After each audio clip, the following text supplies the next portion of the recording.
Hi, everybody. Welcome. Thank you for joining us today. And I want to do some introductions.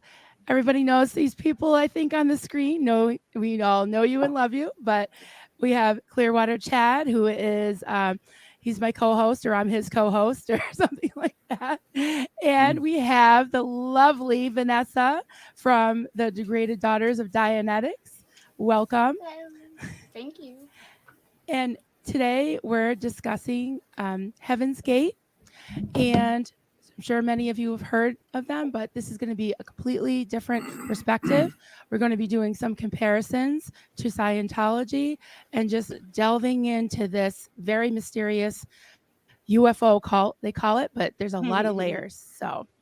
So thank you, Vanessa, for joining us. This is Yeah. so exciting. Of Yeah, it course. And is. I've really never met Chad before, so this is like our first time chatting and excited to be hooking up with you. I know that you're a strong supporter of SPs and Oh, we need absolutely. you guys. Yeah, thank you. Before Absolutely. this even started, I asked Chad if he was willing to be persecuted unfairly. If he was willing Poor to be Chad. fair game. Yeah. And his response touched my heart. And he said, I'm ready. Like, we're here for We you we and we stand got this. together. Yeah. The And stand you up know guy. what? A lot of people haven't said that. So Mm. to say that was very kind coming from somebody who I've never even met is very touching. So I'm so happy to be Thank here you. with you guys and have all these awesome new friends and talk about things that really matter, like Heaven's Gate Yeah. and the ideologies that go with destructive, unaliving belief systems. Yeah. Um, So how yeah. did you get into Heaven's Gate, into the study of it all? Because Oh, you've been good digging question. deep, girl. You've been digging Great deep. question. Yeah, and I really have a lot of textbooks here to show you guys because I don't know how recently, if any of you guys have been through any kind of community college or university, you have to buy a hardcover book pretty much for every class you take. And some semesters you're taking five. But I was a psych major, and to me, all of this was going to be important to talk about later on because of the Scientology analysis I was able to do at the same time being a second gen member born into Scientology while also learning about Heaven's Gate. So I remember when Heaven's Gate had their finale, we were living in between San Diego and Los Angeles, and they were in our area.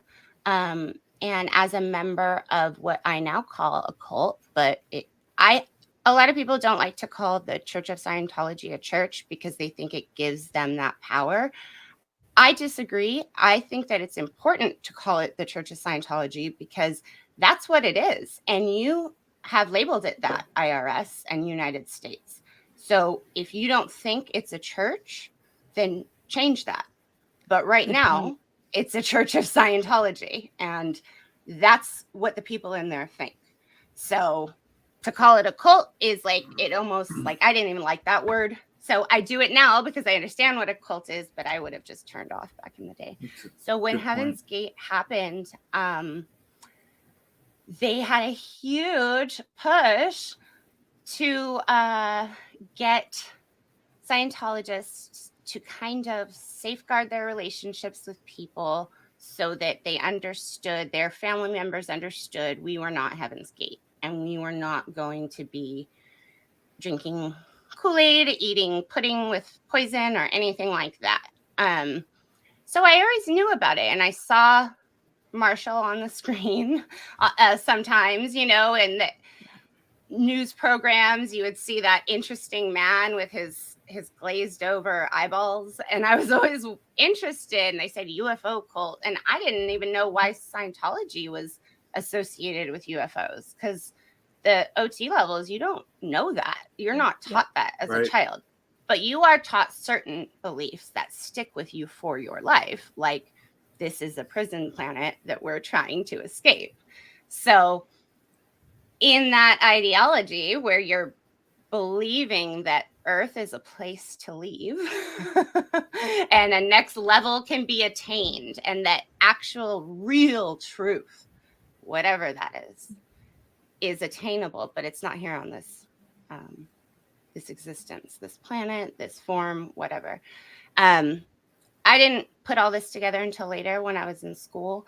I had seen him, and obviously Bonnie had passed away, I think even before I was born.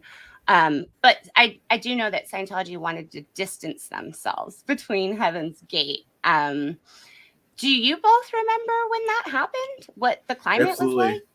Yeah, I was smack in the middle of my cult years, and I just got wow. married, or just before I Wow. got married.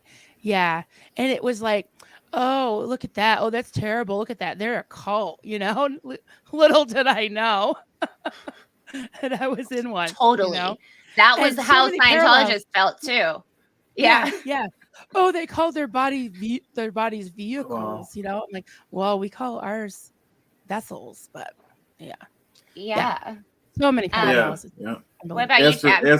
As for me, I definitely remember it, and that's one of the reasons I want to be on the Heaven's Gate stream, is because I mean, this was 1997, so I graduated high school, first year in college, and first time that I ever, probably even really, like the first time anything like this happened, I just thought it was the craziest thing, you know, and it stuck with me. So whenever an article popped up throughout the years, I'd always try to read it and stuff. And when YouTube became big, I watched a lot of the Heaven's Gate stuff. So yeah, it's truly fascinating.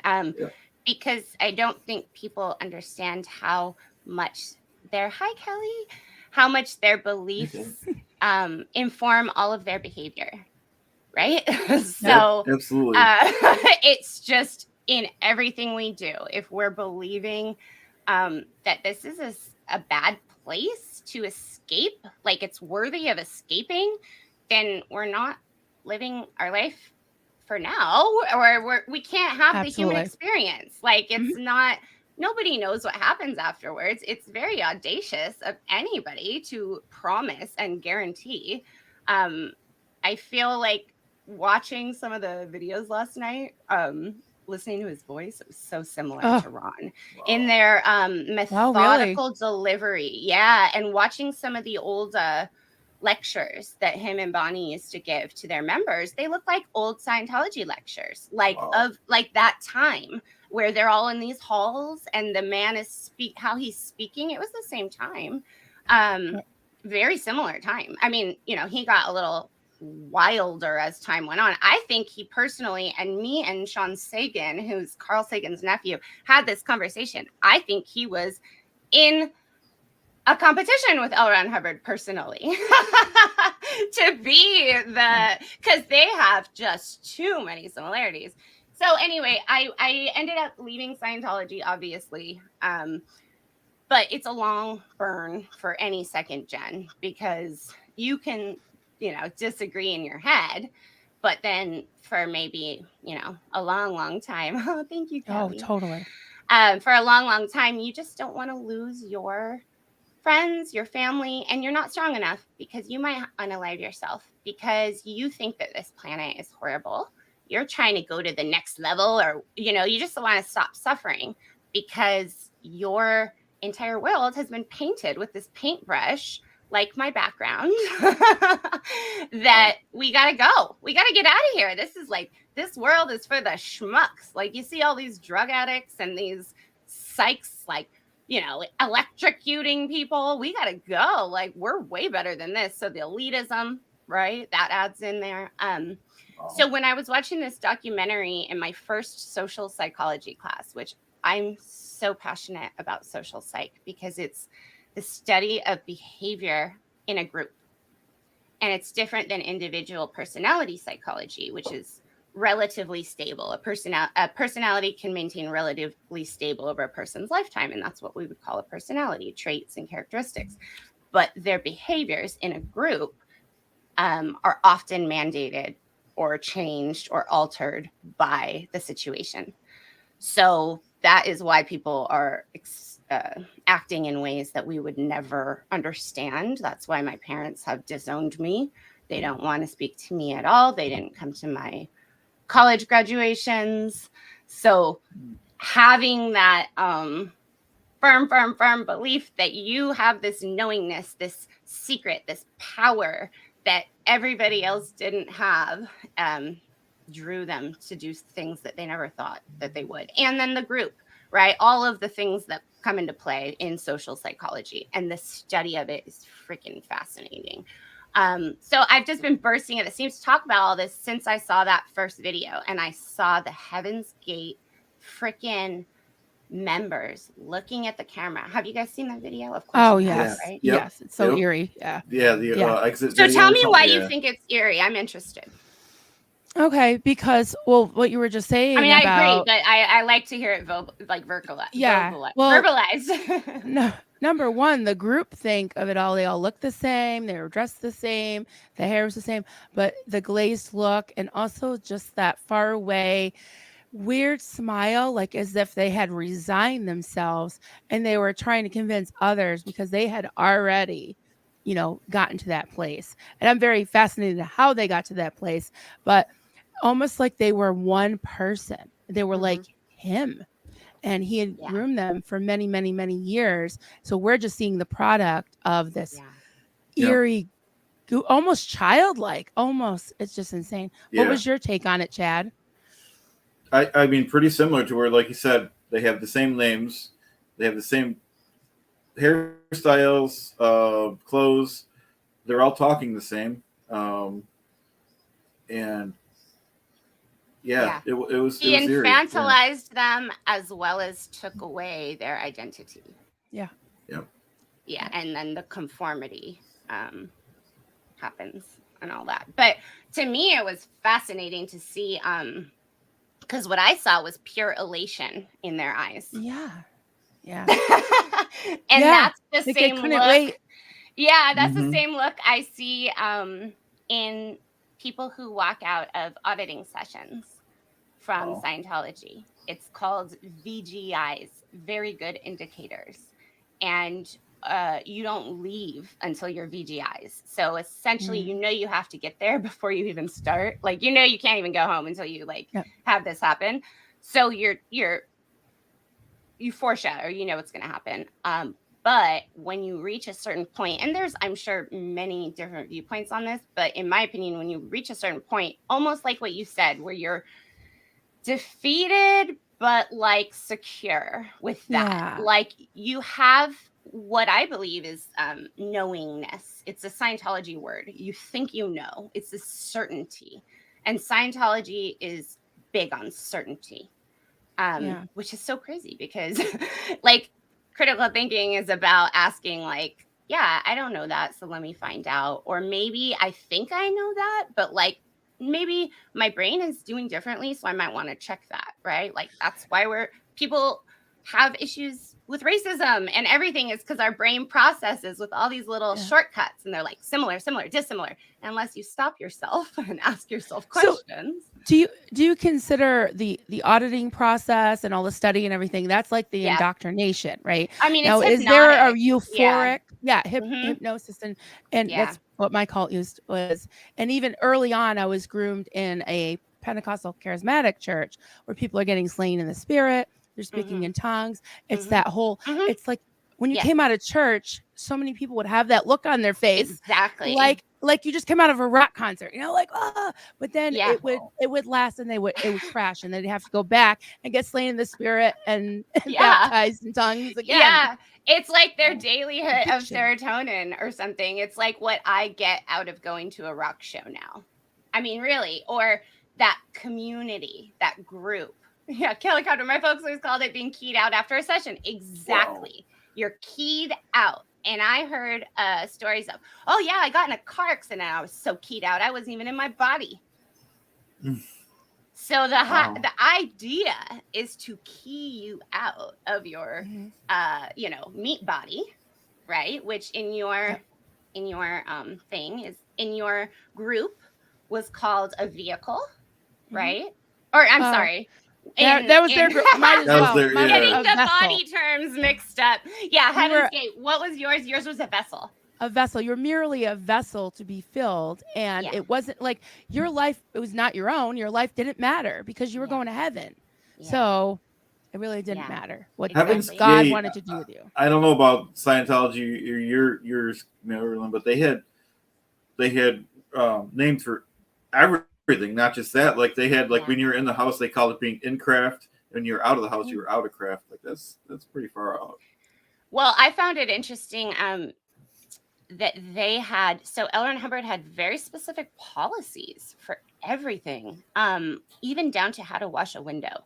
Like he is the most, I don't know if he still has the Guinness World Record for the most like written works ever, but I feel so bad for anybody trying to keep up with anything Scientology who wasn't even raised in it, because man, I haven't even done all my studying, and then there's so much history. Like it's books and books and books. So I have all the core concepts because my parents were highly trained, so they almost spoke in code to all of their friends, and these were just concepts that developmentally were so implanted in me or whatever. But they have policies for how you do the windows, and then Marshall had how you make a pancake. Yep. Yeah. Right. Nicole had And that too. exactly. How much Nicole syrup had does that it- yep. too. That's Duncan. He's in the chat. We had to have like a certain amount of orange juice and it was just insane. Right? We used L. Ron Hubbard used newspaper and I don't know, was it vinegar. Yeah. Or something. Yeah. Yeah, Marlene. Well, there's a barley formula for children instead of, like, I mean, he was out there doing medical advice. He had this woman named Adele Davis, who was a nutritionist, who I found out later gave all this horrible advice, and like people sued her because they took so much vitamin A that they like ended up dying and all this stuff. And I find this out way later as an adult, but every time, probably to this day, if we were still in touch, anytime there's any illness, my mom's like, what does Adele Davis say about this? Like, it's just like wild how, because he recommended, like he quoted this one nutritionist. That's insane. That is insane. Yeah. That is insane. Yeah, like I drink the barley. Exactly. Amy Scobie talks about what's the stuff they put? Was it niacin? Yeah. Something during huge the amounts of niacin. Yeah. Oh, that can't be healthy. That's just awful. No, I mean, somebody had left a comment up here I saw about mass hypnosis, and I gotta say that this is why I'm also fascinated with the Salem witch trials, because it's the first recorded incident of mass hysteria. And when I went to Salem, Massachusetts last year and went and saw the history, I could not I could not get over the similarities between being persecuted as a former Scientologist speaking out and the witches, because it was a lovely comparison. And I wanted to say too, Marilyn and I have been being trolled, and we're not going to discuss it because it's so absurd. But they accidentally handed us a compliment because they called us feral witches.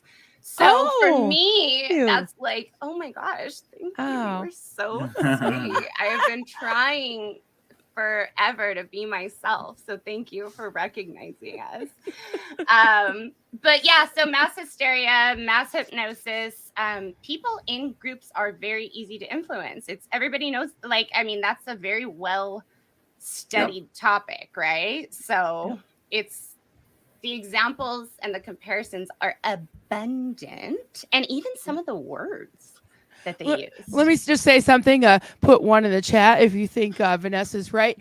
And no, if you don't put one in the chat, if you put two, everyone's going to jump on you. So you better put one, or you better. Yeah, that was an actual study, wasn't it? Yeah. You know what? Yep. That was they did a similar study, but see who would agree to the wrong answers. I don't know what the study was called. Oh, interesting. Yeah, and people did agree. They agreed to the wrong answer. It was like basic, like what's 2 + 2. People agreed to 5. No, yeah. There's so many. Yeah. There's so many incredible. Stanley Milgram's experiment on how to like conformity, and then they were having people come in I should have had the video queued and showed it, but you guys, they would have people, they would tell them that someone was on the other side of the machine being shocked. And Yeah, I that, remember that. yeah, they had the man in Yeah. the coat, Yes. and they were Yep. trying Yes, and the to, guy was they like, told him yeah. it was a doctor. Give It him more wasn't a juice. doctor. It was a researcher, and he had a coat on, and he kept telling him to continue, like, you're going to shock this person. At first, it's not going to hurt, you know, but we need you to keep going until we tell you to stop, and you're going to get like $15. Something like, it was some kind of like, do a research thing with us. But there is a live person on the other side. There wasn't really a live person. The study was actually on the person pushing the trigger. So the freaking person kept going, kept going. They showed all the results. And about 1 or 2 people stopped when the person started screaming, like, stop shocking me, right? It was a recording. But everybody else kept going. They looked up at the researcher and they said, are you sure? And they said, continue. Yep. With no emotion, just continue. Yep. And everybody kept continuing. And it just, because people are nice and you take advantage because you trust and you think that everybody might have everybody else's best interest because you're a nice person and maybe that's how you think. And sometimes they don't. So we just have to be so freaking aware of these traps because they're set everywhere. There's totally true, because especially when you've had years of indoctrination, you know, and these a-holes are telling me to blanket train my children, who I was so happy to have, and I wouldn't do it, and I got in trouble for it, but I couldn't do it. But I did some other things I regret, you know, like whacking them with a wooden spoon. You know, they laugh about it now, but yeah. I know. Just well, awful. I think any parent who stands up and actually changes their life deserves all my respect and support. And I will never think otherwise because you were in that situation. And situations are sometimes really overpowering, right? You guys have all been caught in situations where you're like, I wouldn't normally act this way. Why did I say that or whatever? And you're just doing it. Yep. So we forgive you, Marilyn. Your kids forgive you. They're adorable. And I've actually seen the pictures of them with the spoons, like making fun of it because they know that they love you. Yeah, that's funny. Yeah. So, you know, they were wearing their I was born in a cult shirts, like right behind right here. And they were hitting each other with spoons because they said they were going to remake this cover because it's outdated. Oh, for sure. It was so funny that your kids are great. Something that you have in you is the want to be a good human mother, and you care about your children, and your humanness was what you were able to preserve. And in Heaven's Gate, it was all about leaving the humanness behind. And it was also like that in Scientology. It's also like that. You are not your body. You are a spiritual being. So I think the reason I came out how I did and an empathetic person who actually has values and sticks up and cares is because my parents safeguarded their humanness and they kept it for me. And I was able to learn that through them, that humanness, because my mom would protect me as a human being to her child, right? Because that's natural. And in Heaven's Gate, I mean, so when they did a loyalty test. You remember hearing when Applewhite did this test about if you had $100 to spend on yourself, what would you buy? Yeah, I remember that. Yeah. And what was the correct answer? Oh, it was a wedding ring. The band. Yeah. Oh, that's right. A wedding band to him. Yep. If you had $100 to spend anywhere. Yep. And so then they all married him, right? So so that's just giving up yourself. Right. So that's period yourself. But the whole idea that we're spiritual beings who no longer there's something else out there. That is why people I know, I believe, have unalived themselves, because our belief system is such that, or it was, that you could just, it's called dropping your body. It's very dark. It was said very casually. Oh, they just drop the body. No one like passes away. They drop the body. And you just go pick up another one. I mean, we've done Scientology exorcisms for what they call thetans, or spirits that were stuck in houses, and literally drove the spirits, the thetans, to the hospital and told them to pick up a new body, right? So my parents believe that I came around, I talked to them, I picked my body on purpose. I was born to this family on purpose. Right. So there's all these expectations. Wow. But when you are suffering from depression, which is a biological thing that happens when you're in an environment not conducive to human growth, or not healthy at all, of course, we are human beings. We're not robots. So we do suffer the human being chemical consequences of all of this torture, and like letting go of your family and letting go of your identity. It's all really horrible for your psyche and individuality. So letting go of, all that. And they believe that when you do that, you could just go pick up a new body. So when you're depressed, maybe this, like I used to think personally, maybe like this lifetime is just like too hard for me. Like I would prefer to be born to like a wealthier family, or like something, maybe I could have some kind of like connections or some kind of step up in the world where this isn't like I'm suffering, and then everywhere I look I see like, it's weird, it's ironic, because our parents got into what they thought was this cool new age hippie movement, right? And then here I am down the line 40 years working with all these boring Scientologists at their boring jobs who really don't like I don't see joy. I don't see like fun. I didn't see that. And I was like, this is life? This is it forever? And now I was already in debt for like doing L. Ron Hubbard related things at a young age. So you're strapped with debt, you have no education, and you can just drop your body. So how is that different from the vehicle being, because I'm sure everybody who's here watching this knows the story of Heaven's Gate, and you made an awesome toolbox, right, Marilyn? I did, but it won't download. I get to 47% and it keeps. Well, we'll get it up there for people. I'll get it up there, yeah. Right? Like, yeah, of course. You guys are gonna know who I'm talking about. I'm sure. I tried to hide it, but yeah, I went through the early years of his life. I like to always go back to the beginning, because there's always that question. There's always this fascination of how could they? Yeah. So I always want to go back. L. Ron Hubbard says, "Oh my God, all these attacks." I'm sorry. Sorry, L. Ron. That like killed me right now. No, I know what you mean, Marilyn. How could they?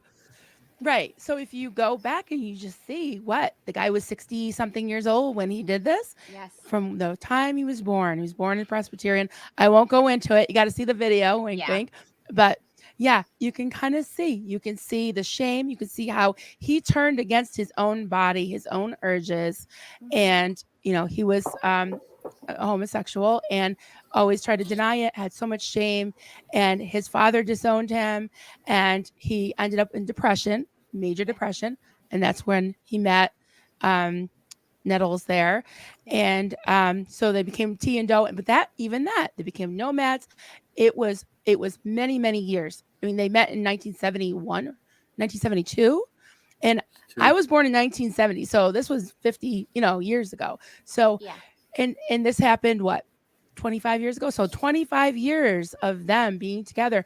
They had a platonic relationship, and over the years they just expected their followers to very slowly but surely, but like those tests of loyalty, you got to make a pancake this way. So they got to where they just obeyed on command, So you get to where the whole group think, you don't have any thoughts of yourself. You look alike, you act alike, you sing do, and you're only allowed. I mean, this is so much like my cult too. Holy shit. Yeah. It's insane. It's insane. Yeah, So I how can thought it they get did to have that? a romantic connection early on, and then they actually got divorced, and she ended up. That's Both when of they their took marriages, that. her marriage was broken up by him, but I'm not sure if they were together. Oh, That could be a different source that you saw, because all the sources I looked at, I just okay, looked at you the guys, beginning. hold on. I wanted to show you. So this is why Okay. I was so excited today to talk. The way that I've been doing this is alone, and I want to show you what I what I prepared with last night. So this one, When Science Meets Religion, which is an incredible book by Ian Barber. I also brought up Carl Sagan, The Demon Haunted World, just for a little quick refresher to talk. I also pulled up Combating Cult Mind Control by Stephen Hassan. Of course, yeah, bite Nice. model. I know. I kept went writing through bite model. Yeah. Oh, Steve is incredible. And I went through, I highlighted a whole chapter on persuasion, especially when it has to do with Scientology. So, I mean, that's what I'm saying. We could talk for many, many hours on the topic. I love this stuff. I went through and highlighted numerous chapters from my persuasion course, because you guys, people are out there with this information, and it's fully studied. Like, I'm taking these classes, presenting things on Heaven's Gate because it was an assignment. So I literally went back and pulled up my old PDF before we talked. But this is out there. It's just not out there in our community, or at least the community I came from.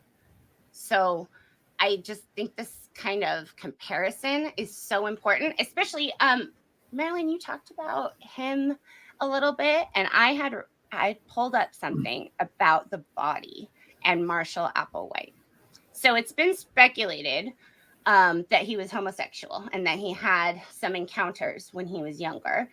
And he really wanted to be like his father, who was a very religious person. So I think that he had that constant push-pull his whole life of is this right? Is this wrong? Should I hate myself? Which nobody should ever hate themselves. If you're born feeling a certain way, please feel that way. It's actually proven, it's biological. So to deny yourself would be so horrible. I just don't like people trying to do that, because I'm here to support anybody who wants to be themselves. So what it says is Marshall Applewhite didn't like his homosexuality, so he created a myth around that piece that he didn't like.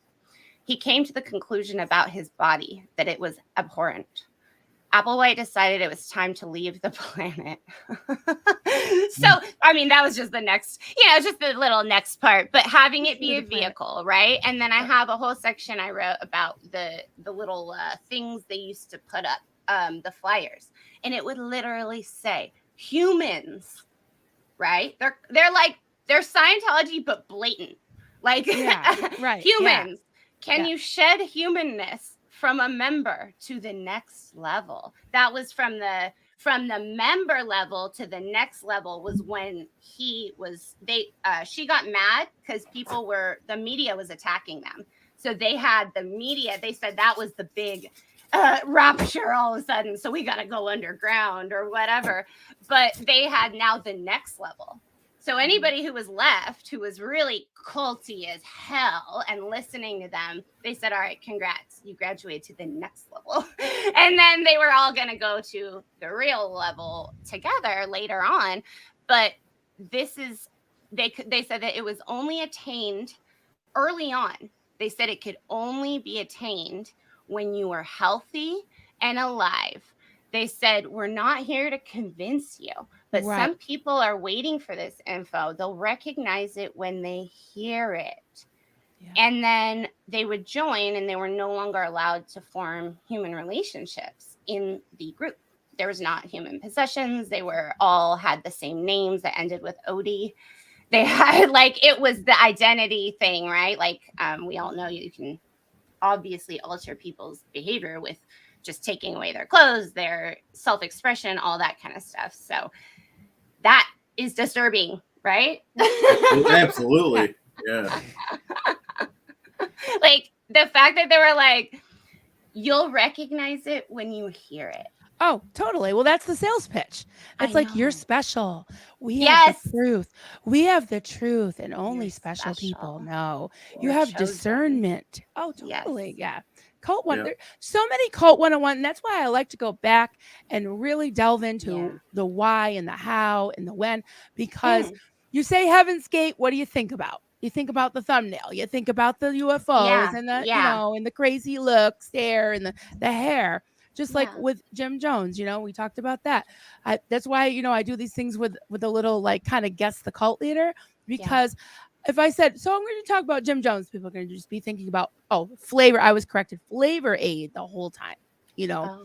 So Flavor Aid. So For sure. you don't want to be thinking about that, because there is a why and a how. There is a why. Did you ever read this book, Chariots of the Gods? Yet another book from my collection that I prepared today. No. So apparently during the time, because we had to go through all the different new religious movements in this class, and at the time, this was the biggest seller, and it was really common that people were just getting into like exploring outer space. They weren't like, it wasn't like, oh, you're a crazy UFO believer. It was like, yeah, man, maybe something's out there, like whatever. And this book, Chariots of the Gods, claimed that there were, you know, aliens out there. A lot of people were into it. It wasn't that wild. So when people start talking about this UFO cult or UFO religion and the people who were disappearing in Oregon, they were primed for it because they had been just discovering things about space. They had just been talking about UFOs for the first time. So to have someone compare themselves to Jesus and his disciples and said the disciples, and I don't even know this, like we didn't study the Bible in Scientology. I've learned this, so please correct me. As Aaron says, what do I know? I grew up in a cult. But from what my understanding, the disciples, they told people that the disciples had to give up all their humanly possessions to go walk with Jesus, or, you know, like leave their lives behind, basically, because this was a heavenly calling. It was a big job. So that was kind of the same idea here. It's like, leave everything behind, shed your humanly possessions, actually leave your kids behind. Some people did.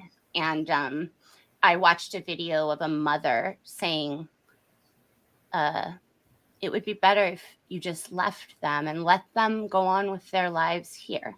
They need to move forward with their lives here. And that's like hard, because that's what they tell my fucking parents. Yep. Yeah. Isn't that dark? It's not uncommon. I mean, at least in my experience, because they would take, my cult would take different references from the Bible. And there's a story where Abraham, who was, like they say, the father of humankind, he was the first of the chosen of God's people. And God brought him up on a mountain and had him basically trick his son into lying down like he was going to sacrifice him. And as soon as he put up the knife, God said no. It was a test of his loyalty. So there's stories like that in the Bible that, you know, if you are fundamental and you believe in that, I mean, we're not putting our kids on the altar, but we were treating them like they were possessions. But can you like answer me this? Agreed. It's a must read. Can you answer me this as a parent? Because this is it would be helpful for me to understand. Why did you think that the Bible was not just a story? Well, I was brought up from the time that I was 8 or more like 7, that every single word, and the Bible says it. So if the Bible says that every single word is true, then every single word is true. Yes, it's like the source. It's like source. Okay. So everything, like the tech, literal. What we would call the tech. Correct. There's just not a word is taken away or added to the word of God. So everything is.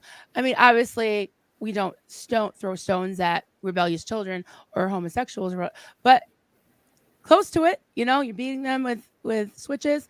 And the LGBTQ community, they're ostracized. You know, Yeah. so they have their own way of doing it. But as a parent, it was because I was indoctrinated so heavily too.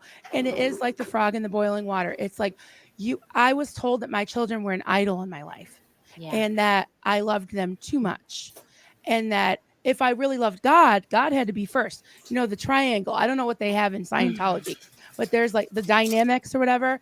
It's the God triangle. So at the top is God, and then husband and wife, and then the children. And then also, I think the church is up there. It's probably over you. They have the 8 dynamics in Scientology. It's very similar. So God is first. And I couldn't ever figure out what God wanted, the will of God. But guess what? Marlene Sweeney knew what the will of God was, because she was holy. She could hear it. It was probably an audio hallucination. But she had the red phone. Let's follow her. Yeah. And it was, I mean, I like Chad's response. He's all, no. There's no excuse. Crazy. There's no excuse for it on my part, but I won't say I don't excuse it. I don't condone it, but I do understand. But it's what you were taught, though. I mean, that makes sense, because that was your school book, essentially. Just like Scientology was my school book, of course. Right, but I was a parent, and I want to say, on behalf of parents, you say as behalf of the kids, you forgive me. On behalf of the parents, I am so sorry, because there is no excuse.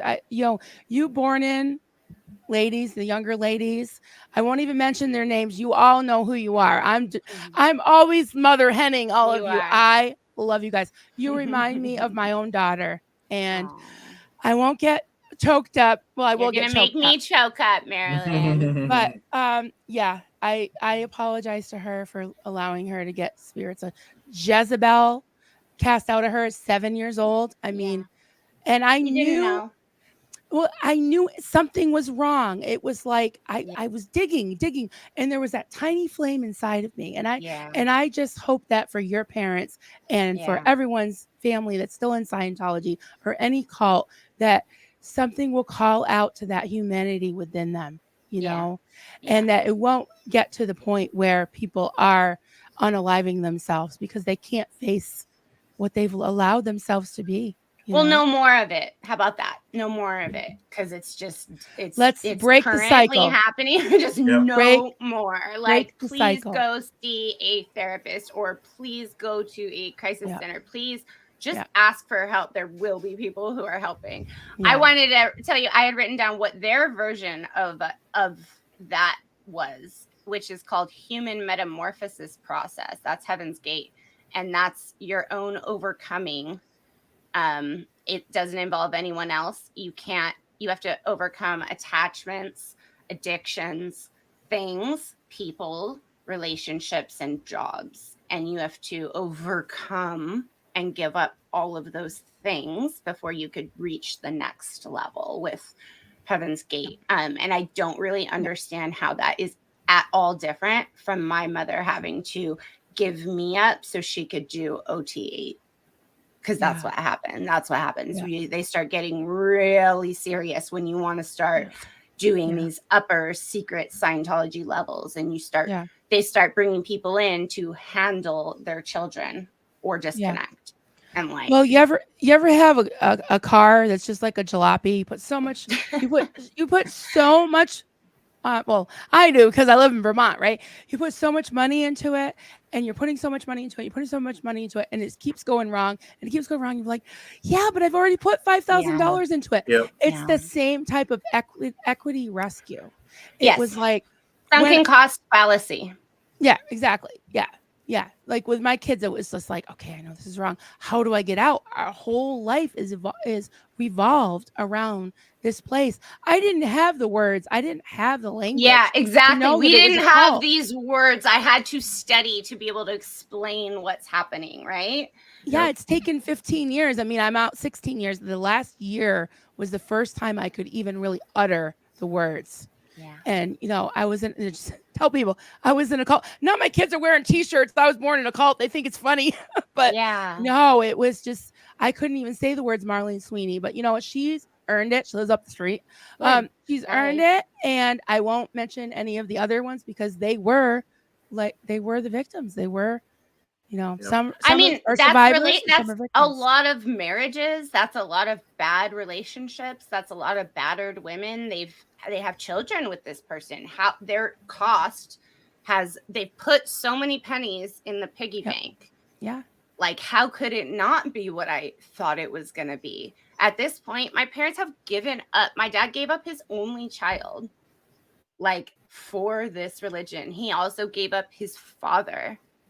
Like, my grandfather unalived himself and was in his writings, in his note, very specific that my father was not to be included because he was so upset at what Scientology had done to our family. So you've lost so many people. You've lost literally everybody who you thought you loved or trusted. How are you going to just walk away now? That wouldn't make sense. That would crumble you entirely. And some people do. And then they're crumbled entirely and they walk out and they stand up here on freaking SPTV and they talk about it. And they really deserve our support. Like, newer people coming out. Oh my gosh, you guys, please be gentle with them. Like, this has taken me so long to be able to have these conversations. So we really respect anyone who's willing to come out and talk, and don't ridicule them. Like, it's hard enough, you know, they might need to learn things. Yeah. We were in a cult a long time. It was kept from us. Yeah. Yeah. So true. Yeah. It's just, I'm glad that you're all jumping ship. Yeah. You guys are the smart ones. In our interesting community, like, we really support having outside voices, outside supporters, because what I've talked about with some of my friends is if we all grew up in Scientology, and then we'll be on the phone or we'll be on a message or a talk. This morning it happened where one of my girlfriends said they were talking about Lara and Aaron are on right now. Like, we talked before this and we just realized there's going to be so many SPTV channels. We're just going to have to kind of like watch on replay. We all love each other. There's no it's just, you can't tell former cult members that they need to organize and get a schedule together. That's not going to work for any former cult members. So nobody likes to be told what to do. We're all just going to do our thing and support where we can. So like, whatever. Totally we're just get that. Right. But I support that. Yeah. We were talking right. Yeah. That's a great thing that there's so many channels, right? I think so. I think it's a good problem to have. It's not a bad problem to have. I just want to say, as Never Ends, we almost always try to plan our streams either 11 o'clock Eastern, so it's before noon, and after 9 o'clock at night. So we usually do an 11 or a 10 o'clock, 11 a.m. or 10 o'clock p.m. because this is your space. You know, you guys, we respect you guys, and we don't want, you know, we just give you deference. Like, we give you deference. You guys are teaching us a lot about this outside world, for sure. Well, no, this is your, you know, you guys are the exes, and because you wanted to go a little later because you live in California. Yeah, I'm doing a graveyard shift. I've been doing graveyard shifts at the psych hospital, which ironically I feel the safest at because I have PIs following me from Scientology since I've been fair game, and they cannot film in a healthcare facility, so they can't really bother me. And if they do, I could call the police, or if they were to happen to, you know, get me with a patient, they would really be in trouble. So it is just extremely ironic to me. I feel the safest at psychological hospitals, which is where I thought would be the worst of the worst. Right? I love how you guys are just taking back your language and you're just putting it right back out there, you know, like my kids with the cult shirts and the wooden spoons, you know, it's like, you know, the degraded daughters of Dianetics. Yes, I just love it. Thank you. But Lara, so they're on, and one of my friends texted and she was like, you know, did you hear the video about Lara? She recorded her father disconnecting. And, my friend said it was so sad. She just wanted her dad. And then I realized I had 4 women on the chat. And this statement was applicable to all of us. I said, we all do. And so you realize, to us, it seems normal that we don't have our parents, right? No, there's a lot, like, there's a lot. I'm sorry. That wasn't even being dramatic, but like, we have a lot of similar distortions in our head that, thank you, Kelly, that help us when you guys can give us input as people who care and support us, because sometimes we still have old Scientology distortions rattling around in there. And maybe I know that the real world does it this way, but like the other 4 people I'm talking to might not know that. And then it becomes confusing and we start doubting ourselves, or like we are almost thinking Scientology because the whole topics are Scientology and how do we stay on top of like these OSA attacks, quite frankly. It's wild that they attack their let me just say this is that you each need to be yourself, find who that is in you, because you can't emulate any of us, because we're all so different. We're from different we're from different states, we're from different countries, we do things different. Sometimes I go, to visit Florida or somewhere, and I'm like, oh, let's only do this around here. So there's no way. There's no certain but the way input is helpful when it's like you have 4 language. women who are sitting here thinking it's normal to not have dads in their lives. Yeah, no, that's what I mean. More like, I see what you're saying. Guys help us see the big picture, because we're in our group still, like, because we support each other. We have outside friends, of course, but it's your squad and they understand it because they've lost their parents or whatever. So like when we have that outside input, like that's not normal and that's like not okay. I just think it's so cute. I think it's so cute that, like, I don't know, I was crying about something. Like I do a lot. And you were looking at me like, this is so interesting. Because I said it was beautiful. It was a beautiful display of emotion, because you know what? You were being attacked and you were feeling real emotion. And in my opinion, that's freaking strength. We have had to be so resilient, battle our whole lives, that sometimes things happen. They're unprocessed traumas back to back to back to back, right? Like, oh, my dog died, and then now I have a PI following me. Now I have this, and then this person just passed away. And it's all this trauma that you just start to become a warrior, and like you don't process it. So when we were talking and you were upset, I just thought it was very beautiful. But it also gave me you didn't say interesting. I'm sorry. No, I thought it was really beautiful. It was interesting about me that I wasn't able to like feel that at that moment. I wasn't even personally mad. I was being attacked. I wasn't sad. I wasn't angry. I was in battle. Let's plan this, because that has been what has happened to me, and that's how I survived. And that is what I want to come out of. But you join SPTV, and then you're thrown right back into battle. You helped me, because you were like, welcome to the fight. This is normal. I'm like, it is. I was like, you're fair game now, Marilyn. Welcome. And I was like, you know what? All right. It's on. It's on. You thought you were going to be knitting those Xenu outfits and not get any heat? But come on, he's so cute. Come on, Xenu's not going to hurt you. No, you know what I think it is? I think it's the theta potatoes. That's really pissing them off. Yeah. Scientology gets mad if anybody laughs.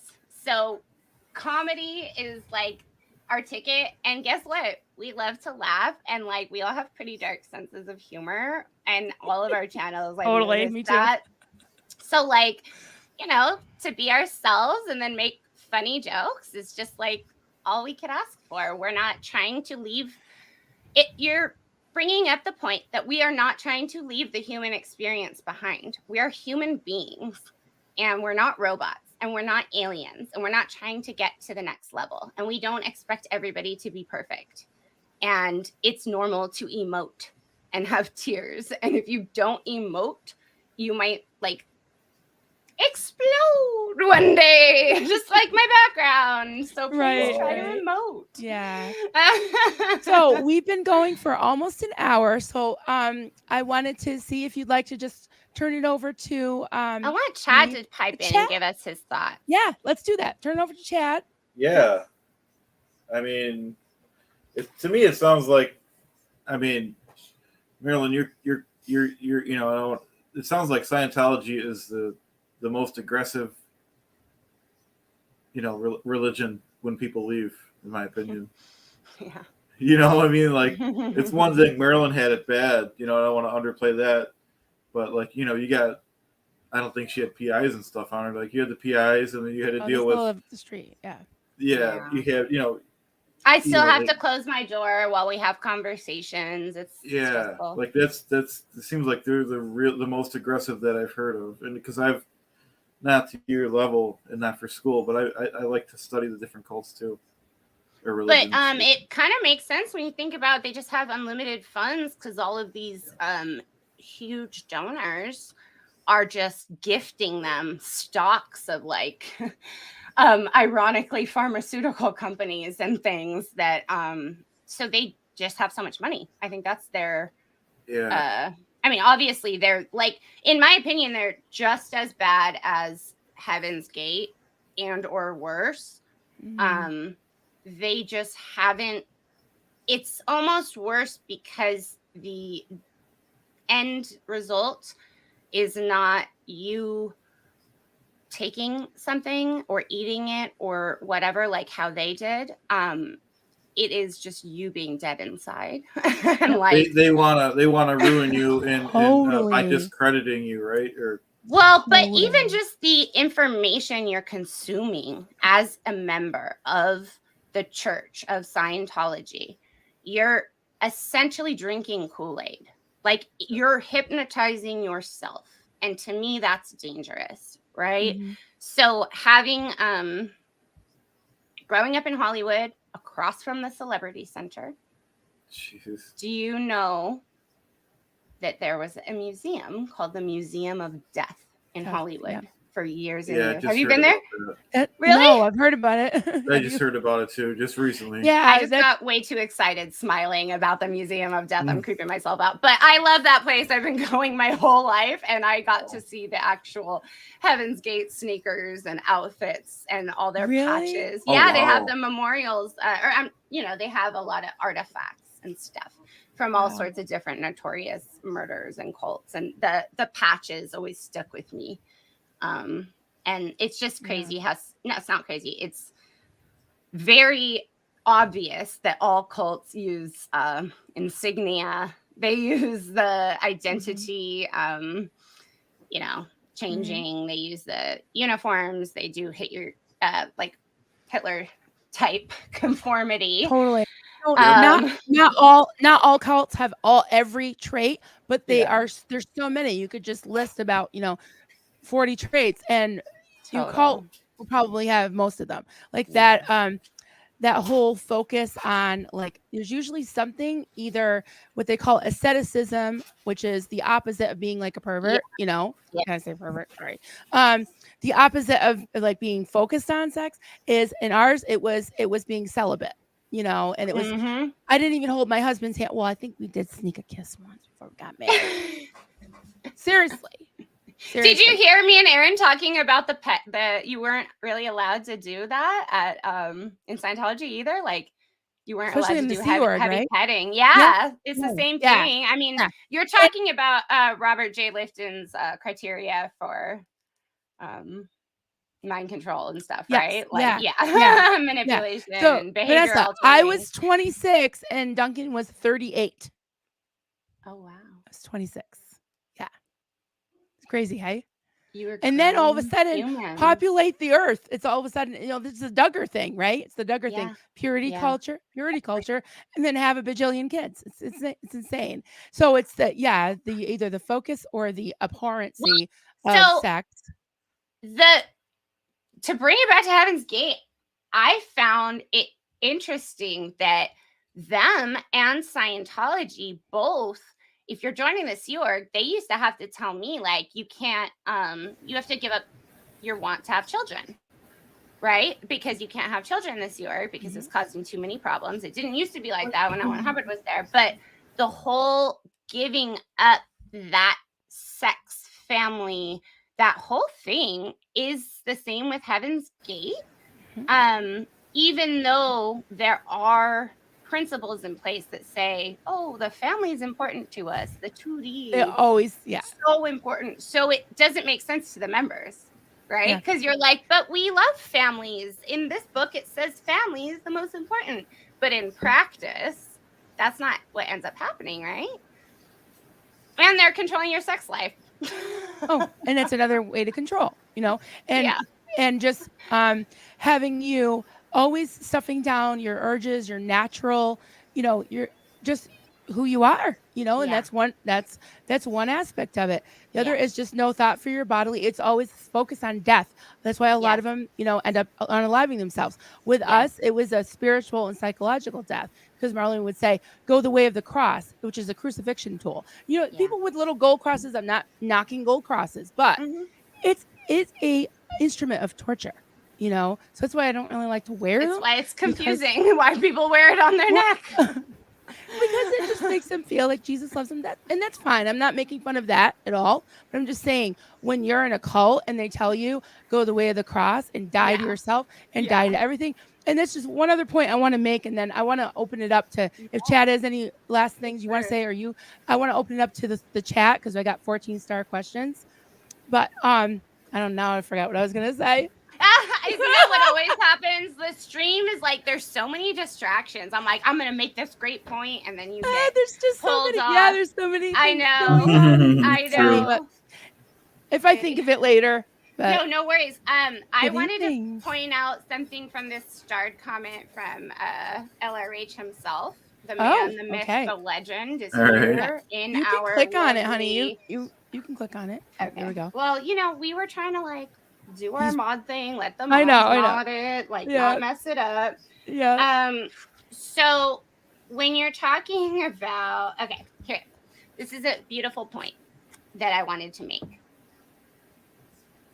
When I took personality psych, whole 4 months on personality types, what goes into making someone over time, all the testing and all of that. So there's a test that we would do, and there's qualities called the Big Five, and one of them, and these are like the Big Five. The test is how you can predict where people rank on the Big Five, and one of them is agreeableness. And agreeableness, to me, I needed to have a special meeting with my professor about this. What does this mean? Because he had said something like, when people have this trait and there's another trait, and it was kind of like a not agreeableness, but trusting, kind of whatever, then they're really susceptible to cults. Okay. So agreeableness is a positive quality. You don't want people who are going to agree with everything, but life is not black and white. You don't need to be either agreeable or not agreeable. Right. You're on a scale, right? And sometimes it's challenging to hang out with people who just want to argue with you no matter what. Right? That would be a disagreeable person. But the people who fall into the cults, as Ron himself is saying, are the most genuine, caring human beings on the planet. And that is true. So anybody who is going to go along and be taken advantage of and manipulated this way, it's because they're trying to be an agreeable human, and that's not a bad thing. I think it goes along. It goes with pleasantness. Yeah, it goes along with the idealism and just wanting to help people and wanting to having compassion for people, and then it gets stripped out of you and beaten down. And clearly we don't agree with everything, right? We're here on SPTV because we didn't agree. Right. We're not dummies, and we're not just because you tell us information, we're gonna run out and be so interpolated. No, like we can sort through what we think. But being agreeable as a quality is not like a horrible thing, but you do have to be careful when the cult leaders come to collect you, Totally. Yep. Also, one last point I had underlined about the clothing, Chad. They refer to it as cloning when they suppress the member's original identity. Oh, okay. I didn't know that. So that's a phrase. Yeah, it's interesting, right? Wow. Yeah. And then another thing I wanted to point out, because I do think that this is an important topic while we're on the subject of just really damaging beliefs, is the whole good vibes only mindset is not conducive to anybody leaving a cult. It's actually like why I said it was beautiful that Marilyn was crying, because I want her to feel comfortable with me and not have to present a fake persona because she's afraid of giving me quote unquote bad vibes, right? Like, I'm a real person. I'm here for you through thick and thin. And in Scientology, we didn't have that. It was like, you're being H-E and R-E. You're acting like a human. You're showing emotion. You're low on the tone scale. And that's not okay. So can you call me Theedy Weedy? Because I like that one. Stop being so feedy weedy, Marilyn. Only if you call me a theta potato, because that was my favorite. That was literally, they'd be like, oh, goodness, you're such a little theta potato. All these ladies who raised me. So in another horrible cult, they were a book called Destroying the World to Save It. They use this like mind control model where they described how they literally were using these members to kill innocent people in order to bring about an apocalypse that would supposedly erase all of the bad karma of the Japanese population. Whoa. So when you start talking about karma and you start, I'm here for fun. I'm here for like, yeah, let's laugh. I'm not going to say good vibes only. That's not real. Be real with me. Like, come to me when you're sad. Come to me when you're happy. And that's what human relationships are like. And you'll be safe. I'm not going to shun you if you show a tear or a weakness. We all need those human relationships and like, right? So absolutely. that's my last thought on like really identifying our beliefs and like thinking about what you say, especially with former cult members. I didn't feel safe talking to anybody because I didn't want to be a burden on anybody, because in Scientology it was a burden. Yeah. So let's just like, embrace what, I don't care what anybody believes. Just like try to keep it light and not hurt anybody if you could. And try to not be an extremist, because that's dangerous no matter what. Yeah.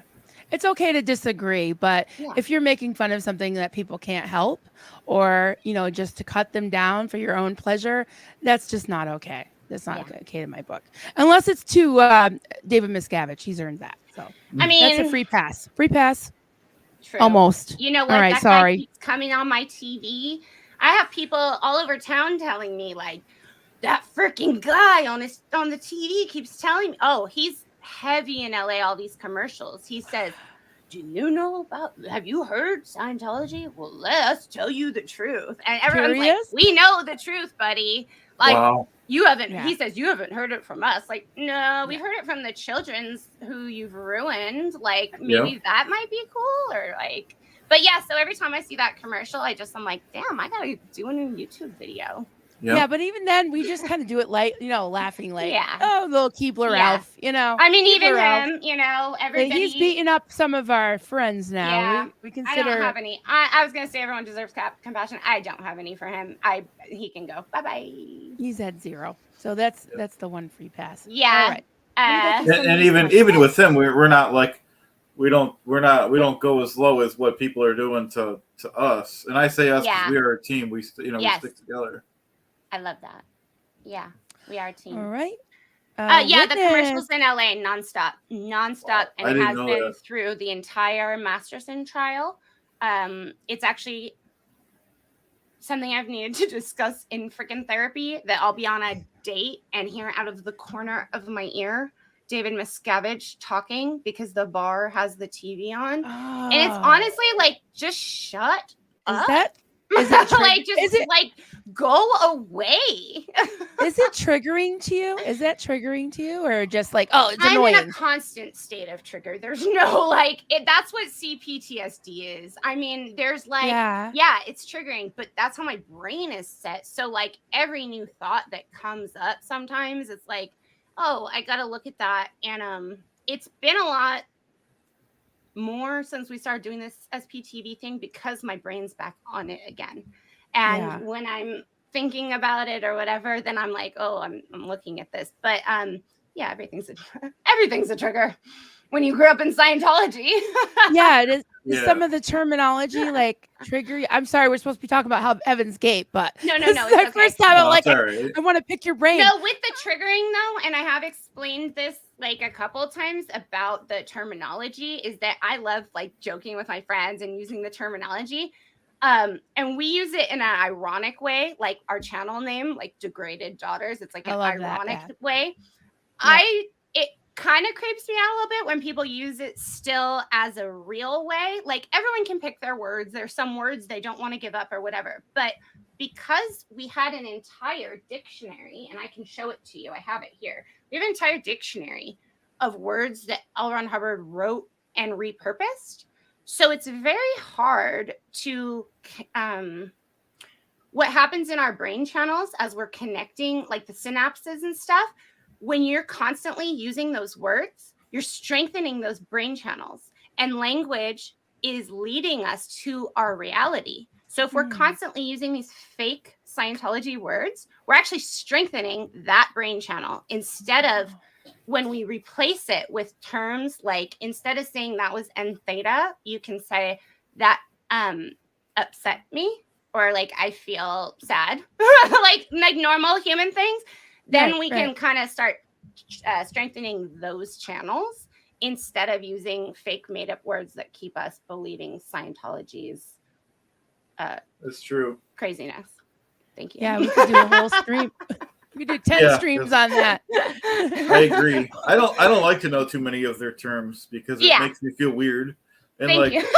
I love Doug's channel. I love Doug, but when he does those demonstrations, I can't watch. Like those make me start to feel weird. So well, it gets you back playing the mental gymnastics if you're using those words, because what I find is that a lot of new members come out, or new ex-members come out, and they're still trying to make Scientology make sense. And they'll be like, hey, but what kind of religion though can you not look on the internet? And I'm like, yes, I know. Like, please meet me on the outside world. But it's such a slow burn that you're still trying to make it all make sense and do all these mental gymnastics. So when you're still using these concepts, those aren't concepts that, an ARC break isn't a real concept. Havingness, beingness, all of these words that they give you that make you feel like you can only talk to other Scientologists to describe how you're feeling. Cult 101. Yep. Right? And everyone, and isn't it true? Like everyone that's not a Scientologist is an outsider.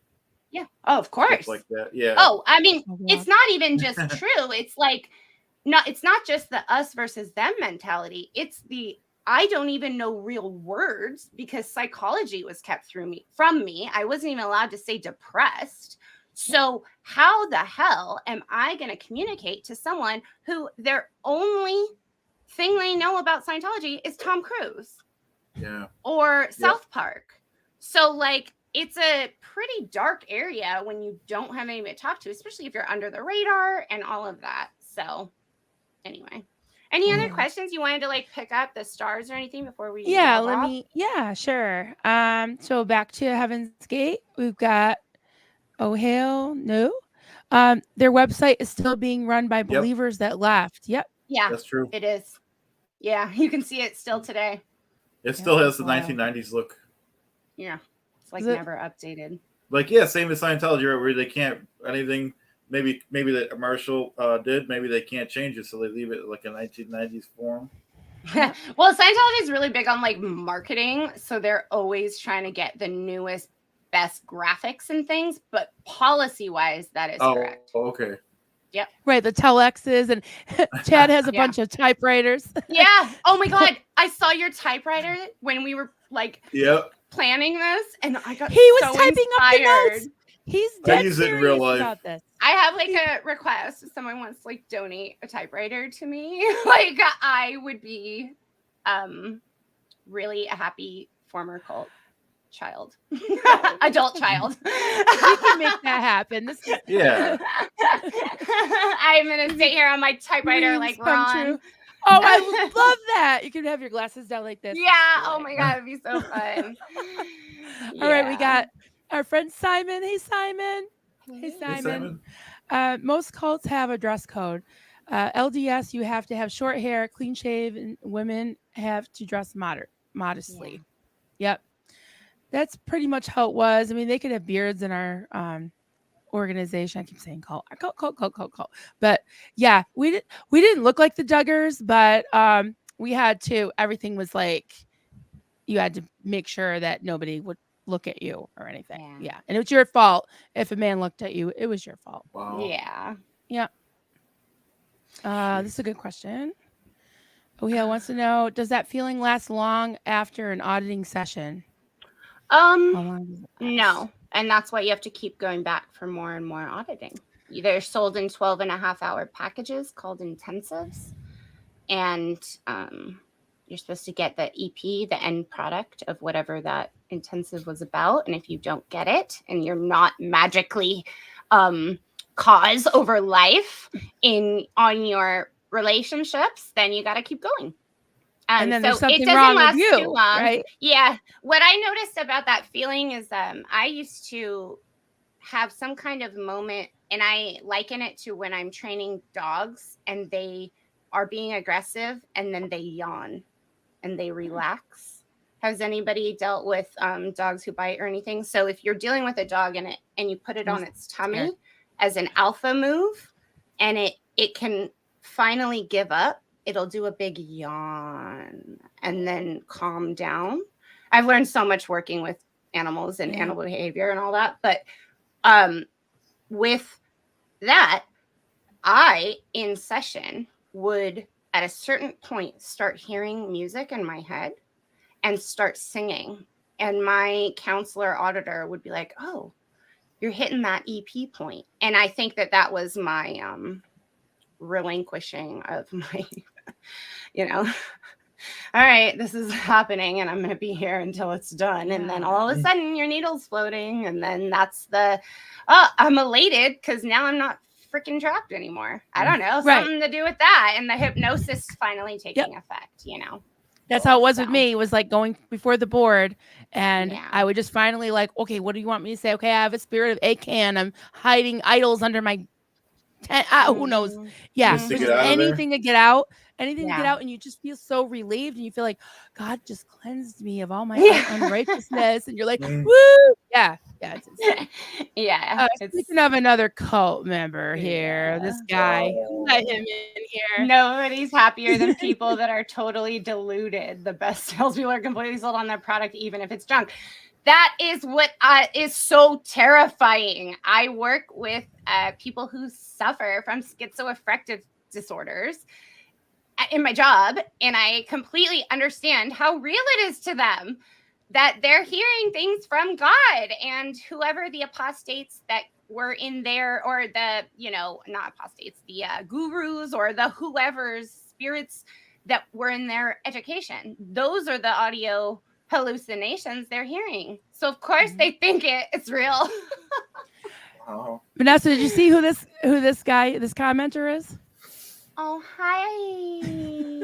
That's my my surrogate cult dad. Hi, Duncan. I love Duncan. He's really sweet. He's protecting us from Yes, everything. he is. He was gonna buy a plane ticket, but anyways, What a sweet man. Heaven's Gate was an excellent example of mass hypnosis. They were convinced that their ability to move on without any harm to them. Marilyn, I've been through the Pentecostal experience. Yeah. yeah. Email me if you'd like to talk Pentecostal Yeah. at coffeecultsandcrafts@gmail.com. So yeah. Anybody from my mothership, I'll talk to. Anybody from not from my mothership too. But it's just interesting to. I don't know. I just haven't met a lot of ex-Pentecostals. I found a comment. Adele Davis, haven't heard that name in years. My crazy ass mother was a huge fan of hers too. Thank you. That is part of the second gen culture, is like having to be medically treated by whatever Adele Davis said. Wow. Yeah. Insane. You can Have click any if you want, honey. Okay. Go ahead. Danny Crook. Heaven's Gate on the news was the first time in my life I was actively conscious and aware that cults existed. I tend to think if that weren't my first exposure, that I'd be more susceptible. Yeah, I think that was important. Yeah, well, they did something good. The message wasn't heeded. Not in my community. The message was not heeded, and nobody. I mean, in my opinion, it was so, I don't want to say crazy, but they had all the uniforms. They had the patch away team. They had the purple robes, so all the Nike shoes, all the same shoes. So that's all stood out to me. It was like super creepy. Yeah. Kelly Copter, have you guys ever seen Mind Controlled Made Easy, How to Be a Cult Leader? It's a short film by Carrie Burt. Thought it was so good for breaking down the culty traits. Yes, I have. It's a very good one, and I have sent it to people.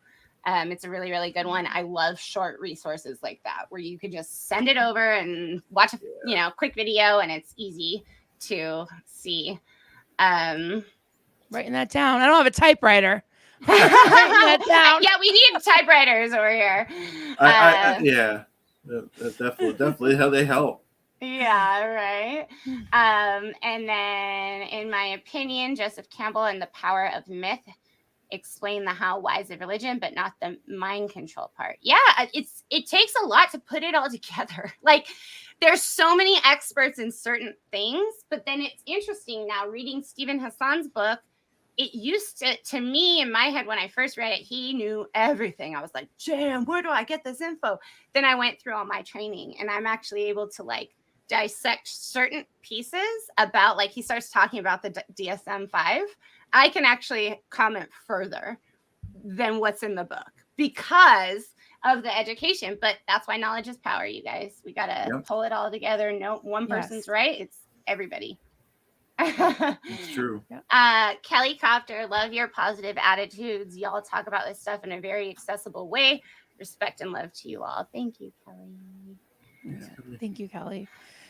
Who is this person? Do you guys know them?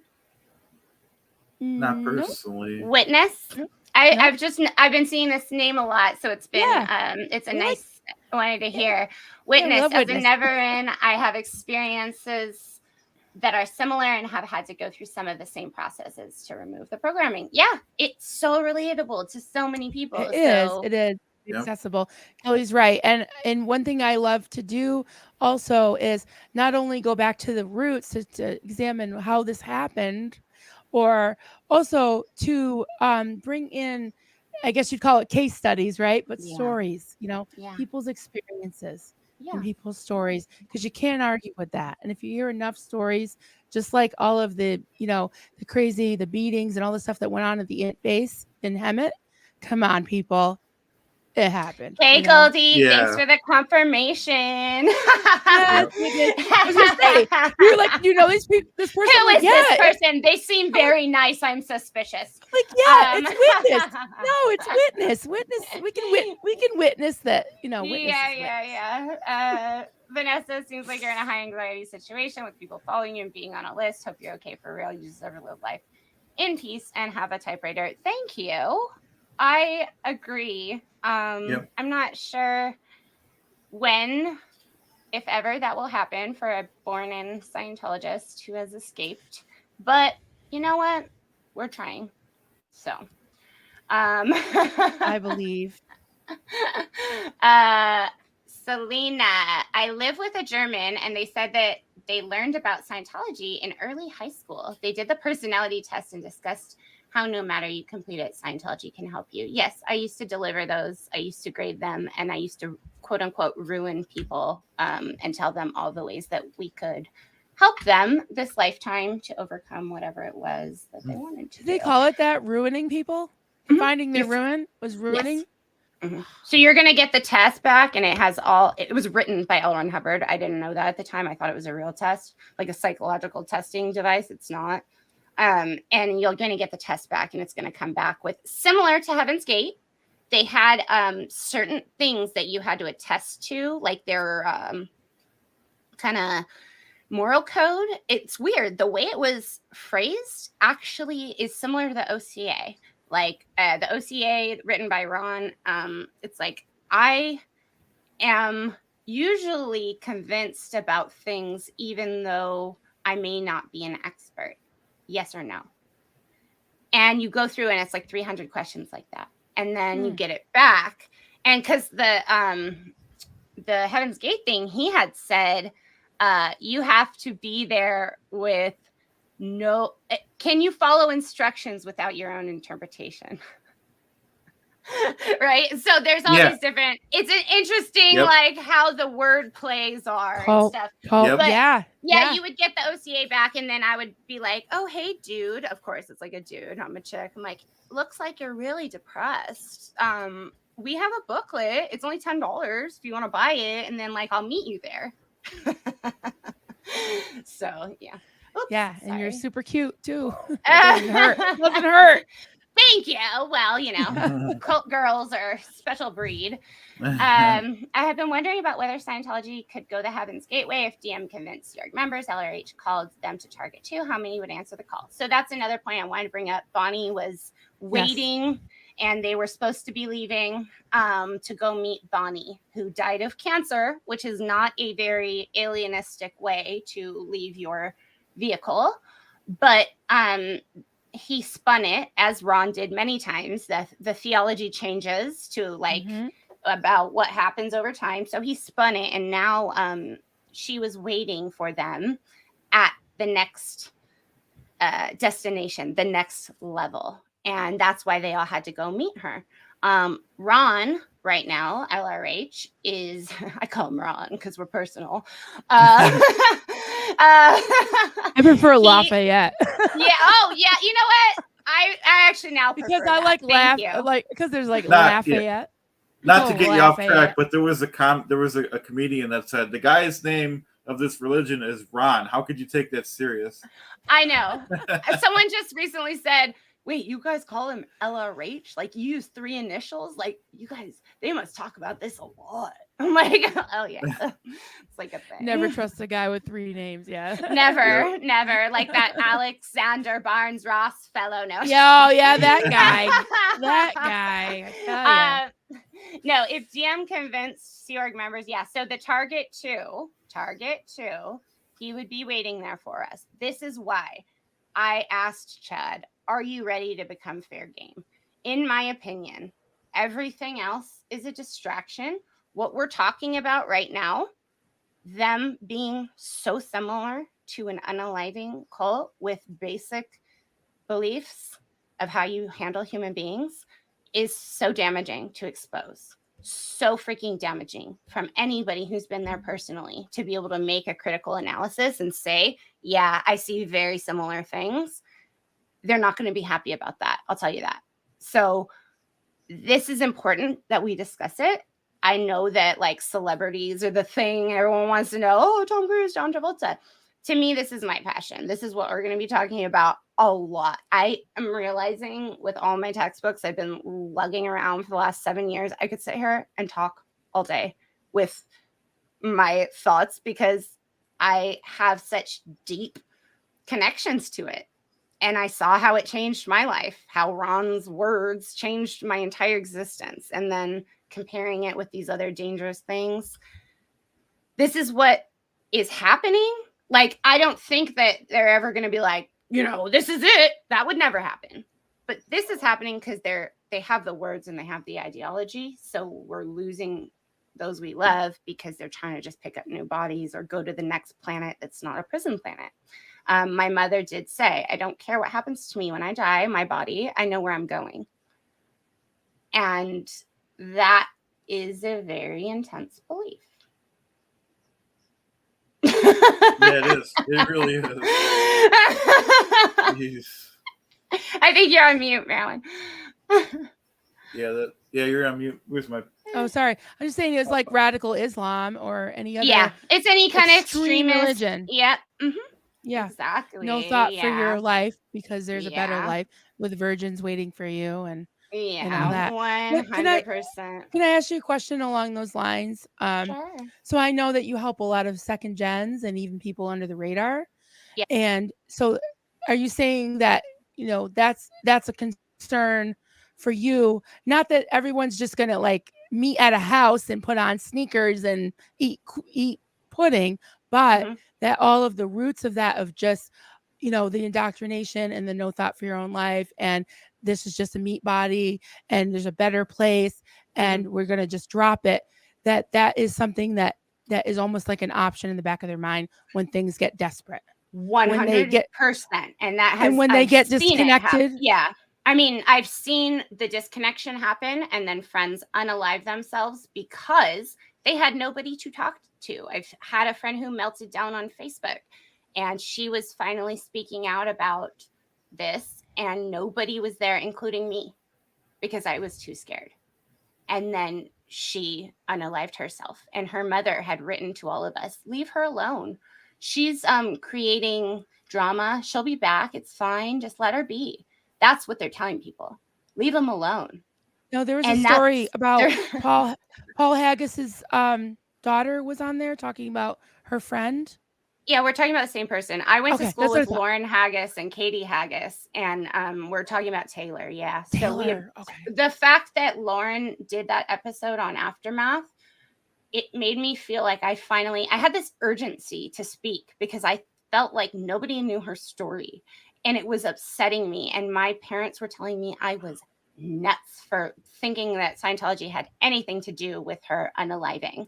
They would not take any responsibility for anything. And so the fact that Lauren Haggis was able to tell that story and the Aftermath was there as a vehicle, it allowed me to no longer feel like I had to speak right away. Like,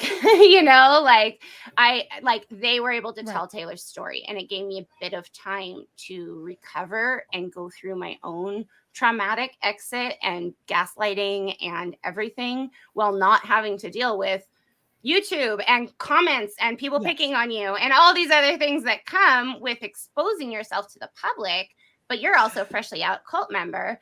That makes a huge difference. Yeah, that specific example with Taylor, that was what changed my mind and everything to I'm now an activist. They had her funeral at the organization. I had our shared counselor who her and I had the same exact counselor. We went to the same schools. Tell me, reach out somewhat recently. And I said, I was trying to get her to become a human being.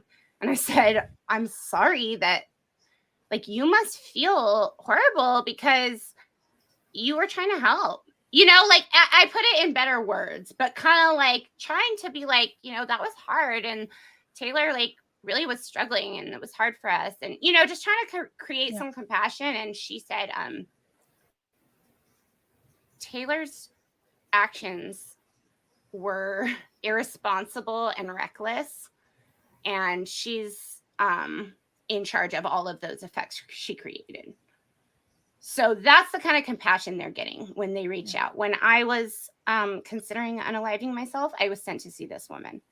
So that's why I'm so passionate. That's why we're here today. That's why we're spending our time. There's the drama's the drama. Stay away from it. Stay out of it. Don't worry. We're fine. All my real friends have my phone number. Not going to be responding to a lot of brand new people these days, unless, it's someone who's like No. urgently needs help. But even then, you know what? There's authorities. There's other people who need help, who can help you.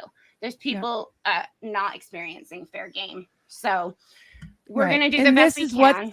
This is what's important. And let's focus on the abuses. Let's not focus on what creator, this one, that one, fighting, infighting, out fighting, all fighting. It's so no more fighting.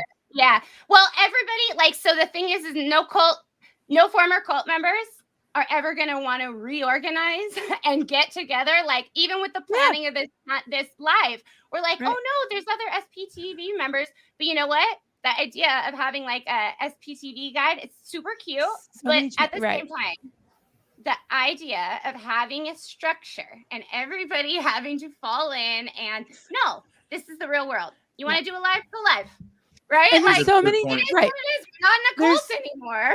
There's so many channels. Right. There's so many channels and there's I think it's beautiful. It's beautiful because it makes a statement to Scientology and other cults that we're not going to stand for their abuses. And to get everybody, you know, not everybody is into feedy weedy, you know, like I blow kisses at you. If you don't like it, if you think it's gross, go. Not every person is even going to want to hear me because they already have bias against psychiatrists or psychologists. Right away too. I mean, that's fine. It's all good. I'm just saying, you know, let's not attack each other. Let's not, you know, focus on, because Scientology wants us to be distracted with who's on what side and who's yelling at who and who's saying this. No, let's focus. We all want, I don't care what channel it is.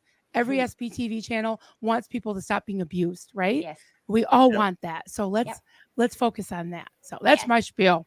Thank you, Marilyn. That's exactly how I feel. Yep. That was awesome. We really, really appreciate that. All right. I think we're like good. We did a whole hour and a half. We were trying to do an hour, but I know. I just want to let everybody know we were recently monetized, but we've just had so much going on. I haven't even had the time to like set up our membership. Like, I think we have some icons that I need to load in, and then we're gonna have like more ways for you to be able to support us. Right now we have a few. You can send super chats, you can send super thanks, stuff like that.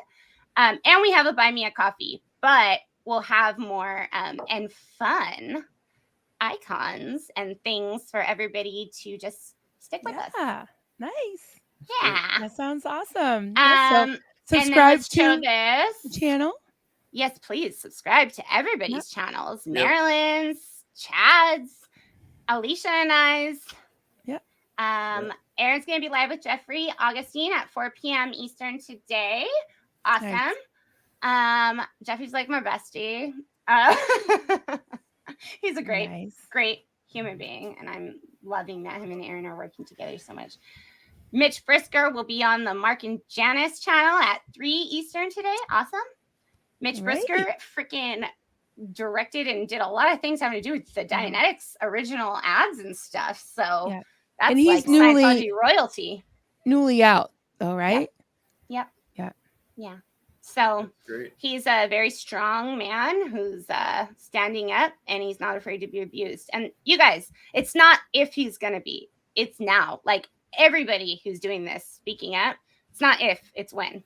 So let's just try to provide like a soft landing ground for them when we can. Absolutely.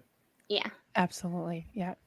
Well, thank you so much. What do you think, guys? Put a one in the chat if you want Vanessa to come back to our little powwow about cults, and anything you ever want to talk about, we'll jump in with you. Or if you want to talk to the girls, not to exclude you, Chad, but if you want to talk girl talk, or you want to talk, that's fine. But Vanessa and I could have our own streams too. We really could. We could for sure. Yeah, it's really, really fun having or we could do another with any way you guys want to do it is fine. Oh, thank you. We'll just keep it all. Oh, look at all the ones. Oh my God. Thank you, guys. This is They're so just awesome. Streaming down. It's hard to work when there's so much SPTV live. That's what it is. It is hard to work when it's so much live SPTV. It's a great problem. Duncan. It's so much. And this is our girl who's been with us since the beginning, like Clearwater Cheryl. Come on now. Yes. We love you. We have so many degraded daughters all over reaching out to us. Like, thank you. You know, we And- are not sharing these stories, but you're seeing it, so it's fun. Number one. Oh, I think she keeps. Oh, Goldie. Juliana keeps putting her up, too. Juliana keeps putting her up. Okay, can we just say hello to the fabulous Juliana in the background? Thank you, Yeah. Juliana. Yeah, she does a She's lot been of great, starring. great work. She's been starring. She's helping us comments. so that I could concentrate on theology and we weren't getting distracted, because sometimes that really, really happens, and it's hard to do the starring and the talking, and being a real person while reading the chat is like, ugh. Yeah. So thank you, Juliana, for that. Yeah. And Goldie, as always, like a rock holding down SPTV. Kelly. Everybody go get your Goldie mugs from Apostate Alex's I merch want store. Oh, wow. I know. Yeah, I should order one too. I keep forgetting. One. It's literally SP's SPTV Goldie merch, and it's all being donated to Mike Rinder's fund. So I just love this community. Oh, that's awesome. Yeah. Yeah. I like the warm fuzzies. I do. I think I love it. I love all of you. Me too. Okay. Well, pleasure. Yes. Yep, Let's do this definitely. again was soon. great. Thanks, everybody. Take care. Sure, Have a great day. everyone. There's a lot more live streams coming up. And Thanks for we'll see you joining in the us. chat. Yeah. Yep, Bye-bye. Take care. We'll see you in the chat later. All right. Yep. Let me do my